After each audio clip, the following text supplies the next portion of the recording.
Hello, everybody. Welcome back. Today we're gonna be talking about Oppenheimer, directed by Christopher Nolan. Now, back when Barbenheimer was a big deal, I actually didn't ever watch Oppenheimer because I had a girlfriend at the time, and I decided to watch Barbie with her. Good times, great times. Unfortunately, she's my ex now, and unfortunately, bad memories. Although the movie was great, I enjoyed Barbie. But I watched Oppenheimer recently, and oh my god, not watching it in theaters might have been one of the worst decisions I've ever made. Because holy shit. First of all, if you're wondering what I think of the movie or just a simple thing, I think it's perfect. I think this is a five-star film.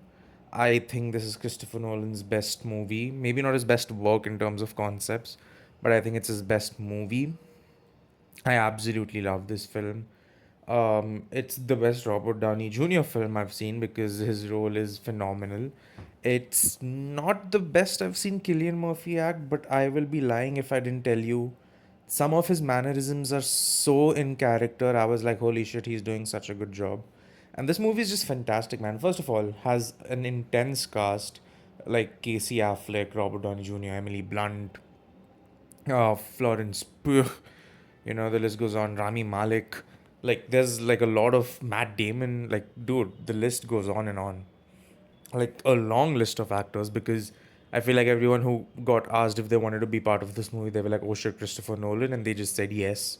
Because I can't think of another director who just gets so many people, like so many people who are actually well known actors for like minor roles, like the most least important roles, and he just gets them. Apart from maybe Martin Scorsese, but like yeah, like just so many talented actors in one film. Like if someone didn't see this film and looked at the cast, they would actually lose their mind. They would be like, holy shit. But this movie is incredible. Oh, it's so good. It starts off, the first half is of course the development of the bomb, and then the second half is the politics that followed through. I will say the last 40 minutes or so started to feel a bit slow for me, but luckily the movie actually ended before that could ended up getting too dragged on, so I was happy that happened. But yeah, I could start to feel myself get a bit like towards the last 40 minutes. But then like again, the movie ended and I was like, okay. And I really sat with the movie after it ended and I was like, I cannot think of a single thing that wasn't good about the film. Performance is absolutely fantastic. The story is great. The story, I think, I don't even know if this was a criticism, but I think if a movie is called Oppenheimer, I wanted to see a story about the man. And I got to see a story about the man. I think some criticisms were that they didn't really show the impact of the bomb as much, but the movie is called Oppenheimer. It's a biopic, a dramatized biopic of the man. So I'm happy we got to see just what's going on in his head, how he felt. I think that was great. And that's exactly what I wanted from the movie. I'm glad it didn't deviate. So that was fantastic.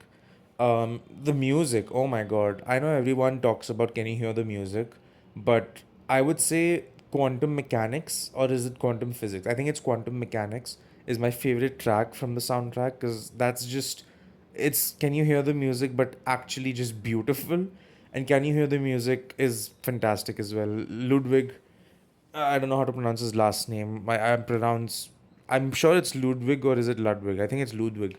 But man, that was I think he won an Oscar for this. I'm not sure, but absolutely deserves it. And just incredible overall. Like the entire movie from A to Z is absolutely incredible. Like it's a flawless movie, at least for me. Maybe years down the line when I rewatch it, I'll think, oh, it wasn't as good. But this to me felt like one of the most like it's incredible how such a long movie could just feel so perfect. And it's been like years since this movie came out. I wasn't reeled in by the hype or anything. I was just like, okay, let's see Oppenheimer because it's a shame I didn't get to. Genuinely a perfect film. Anyway, that's gonna be it from me. Wished I watched it in theaters because this is very clearly a theater experience. But guess what? Watching it on the laptop gives you just of a amazing feeling because it's just that good of a movie. But that's gonna be it from me. Don't forget to leave a like and subscribe. I'll see y'all later.